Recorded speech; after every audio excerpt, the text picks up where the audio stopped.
My father was a coal miner. My father made $5 a day with 5 kids. I'm the youngest of 5. I got 2 older brothers. Well, I had 2 older brothers. My oldest brother passed. I got 2 older sisters. So where I started from was my father making $5 a day. I come from nothing. I had a severe stuttering problem throughout school. I flunked out of school. I'm on my 3rd marriage. I lost everything I ever owned twice. I've been homeless and lived in a car for 3 years. We talking about next level? I'm finna show you how to get there. See, the cool thing about me is I ain't got nothing to sell you. I ain't got nothing for you. I'm just gonna tell you how you can get to the next level.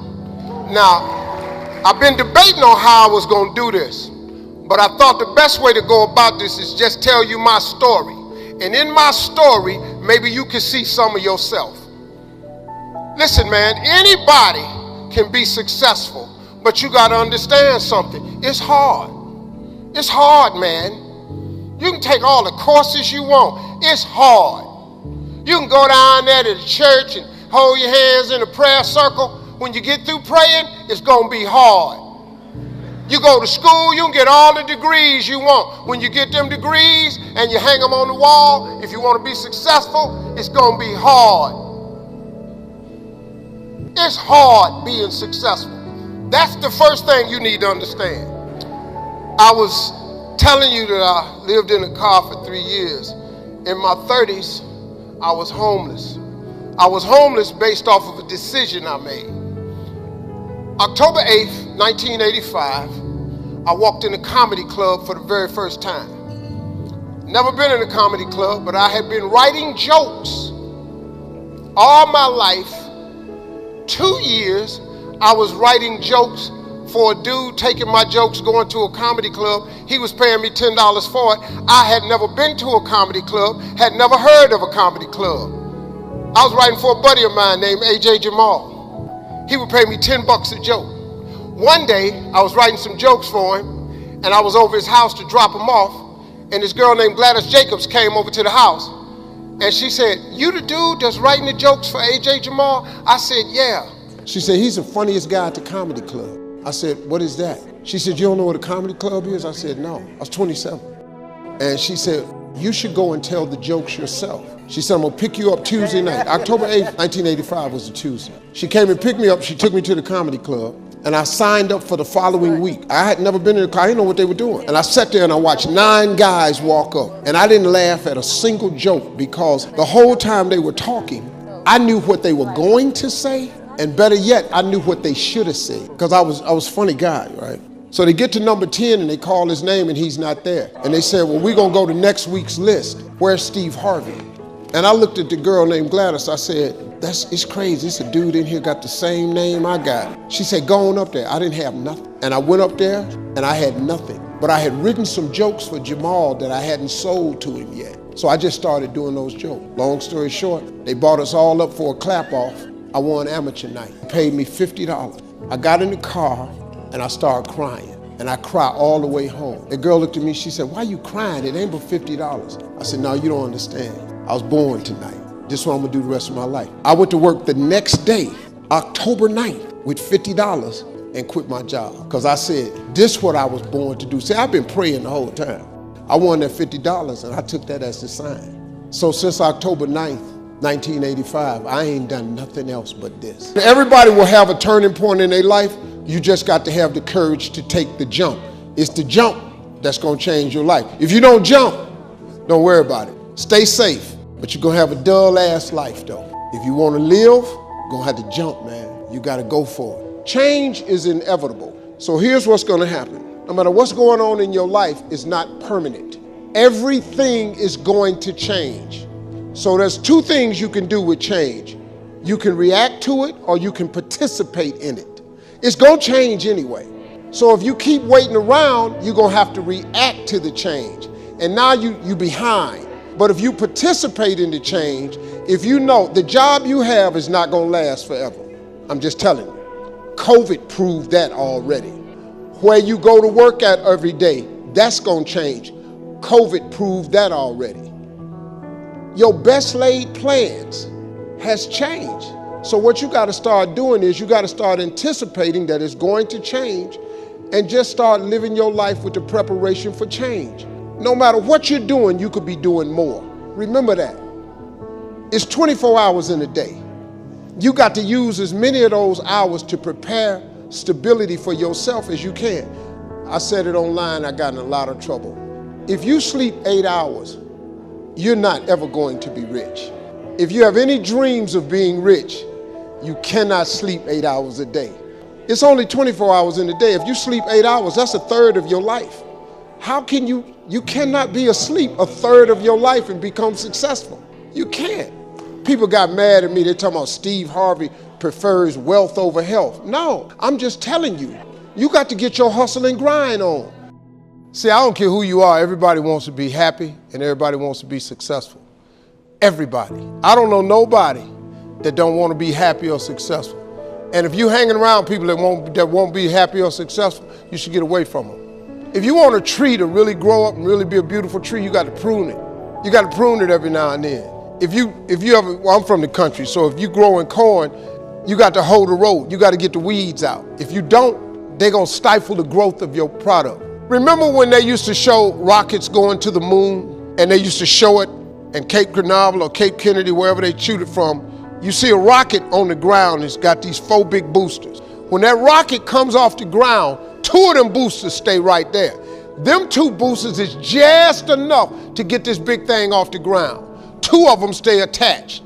Then when that rocket go up, you can see, and they used to tell you, the next fuel tank is coming off, boom.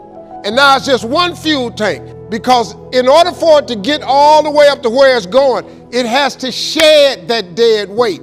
In order to get off the ground, some people in your life just for a season, they just ground level people. They can't go up in the air with you now. You can't keep dragging people with you, man. So now you got these 2 boosters and one of them come off. Now, in order for that rocket to get into orbit, you have to lose that last fuel tank. Because guess what? It's out of fuel. It's out of season. You done went to an area that fuel tank can't handle. If you keep that fuel tank on that rocket ship when it go into orbit, you're going to blow the whole mission. You're going to blow the spaceship up because it ain't got no business going that high. Now, you can insist on taking it if you want to. The problem you're going to have now is your rocket ship ain't going to get into orbit. And do you know that's what's happening to a lot of people? It ain't your job. You can't chain people to your rocket ship and take them into orbit. You know, I had to learn this, man. Do you know I was taking people with me, man? Trying to keep it real. My boys in the hood was holding me to that. Man, you got to keep it real, man. Don't forget where you come from. We your homies. Yeah, okay. Dream is absolutely free. The hustle is sold separately. You can hear this message from anybody you want to, but I'm just telling you as a person who has been at the bottom completely out and managed by the grace of God to turn himself into something. You gotta hustle, man. You gotta get up before everybody else and go to bed after each other. If you sleep for 8 hours a day, you'll never be rich in this country. You cannot sleep for 8 hours. That's a third of your life. It's 24 hours in a day. If you spend 8 hours of sleep, you will never be rich. Now, if you don't want to be rich, you just want a job, get your check and go home, sleep 8 hours. If you ever aspire to be rich, wealthy, change the world, invent something, if you sleep for 8 hours, it'll never happen. It'll never, ever happen. It's going to take more than a notion to become successful. Because once you get this degree, it's actually just going to be a piece of paper on the wall. It's really all it's going to be. Some people may give you a job with it. The majority of people will tell you how much experience you need. So you got to hustle, man. Got to hustle. Hustle and grind.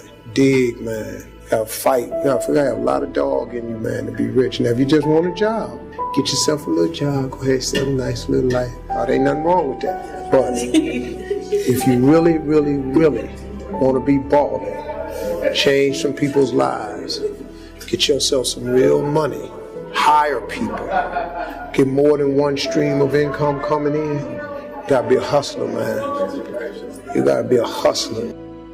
The way to become a millionaire, if you could think of how to become a millionaire, you do it by Friday. You don't have to go that far. All you have to do is think of your God-given gift. All of you have the ability to make, you can charge, all of you can do something somebody will pay you $10 to do. I don't care if it's cutting grass, doing their hair, painting a wall, babysitting, taking care of the elderly, teaching, tutoring. Everybody can do something for $10. This is how I got to this place of success. My jokes were $25 a night. I made that for a long time. Whatever you do to make $10, I don't care if it's frying chicken. Some of you fry chicken better than anybody else, bake pie, do hair, something. Do whatever it is for $10. After you make the $10, I want you to do it 10 more times. You'll now have $100. After you make $100, whatever you did to make the $100, that $10 idea, I want you to do it 10 more times. You're gonna have $1,000. Now, it's gonna get a little more difficult, but after you make $1,000, whatever you did to make the $1,000, I want you to do it 10 more times. You now have $10,000. Now we gotta focus now. Whatever you did to make $10,000 that started off with your $10 idea, what I want you to do is focus. I want you to do it 10 more times. You now have $100,000. Now, this is where it gets very, very difficult. You're gonna have to hire some people. You're gonna have to pay some people some money. But you take that $100,000 and you reinvest it. And what I want you to do is whatever you did to make the $10 that you did 100 times that turned into $100,000, all I want you to do is take that same idea. Don't change nothing. Do it 10 more times. I got news for you. You have just made $1 million. And all it was a $10 idea.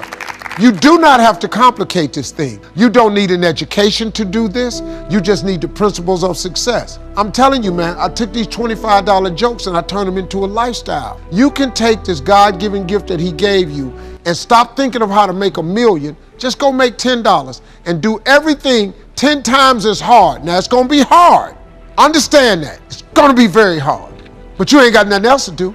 Because let me tell you something about being not successful. Being not successful, that's really hard too. So you might as well apply yourself to something that has a benefit. I'm telling you, that's how you make $1 million. That's how, it's just 10 people got on Facebook, then 10 more people, then 10 more people, then 10 million got on. Now they got 100 million people on Facebook. No, but just do making billions of dollars. It's the same thing. It's what it is. You have it in you. You just got to apply, and you got to believe that it can happen for you. Behind every moment of adversity in your life, two things will happen. There is a lesson and there is a blessing. Every moment of adversity has those two things that come with it. There's always a lesson and there's always a blessing. Pain always leaves a present. Every time you're in pain, it leaves a gift behind. So what happened was, after all of that happened, I got a call from a company called T-Mobile. The Super Bowl is a month after that. They brought me down to do a Super Bowl commercial. A Super Bowl commercial in the United States is the most highest watched program on television. These commercials are tens of millions of dollars. They will pay you millions of dollars to be in a Super Bowl commercial. They paid me so much money to be in a Super Bowl commercial, acting like I gave the wrong answer to the telephone company to reenact the Miss Universe theme. They paid me what I make on Miss Universe times 10. 14 countries sent my wife and I a letter saying that was the most honorable and honest thing they've ever seen in the history of television. They gave my wife and I 14 villas around the world. There are 14 villas that my wife and I can go to in Curacao, the Maldives, Abu Dhabi, France, that we can go to anytime for vacation. And that's why when you have bad moments in your life, you just have to ride them out. When a man leaves you, there is a gift behind him leaving. Sometimes the breakup is the blessing. See, sometimes you got to get rid of a man. So sometimes losing a man is not a loss. You just have to hang in there. He might have something better for you. So every time something bad happens, you just have to wait on the lesson and the blessing. It always happens. It always happens. You just can't act too miserable. See, I'm a seed, I really am. See, but a seed has to be planted. A seed got to have dirt put on top of it. If you take a seed and throw it on the concrete and walk off, the sun just burn it up. But guess what?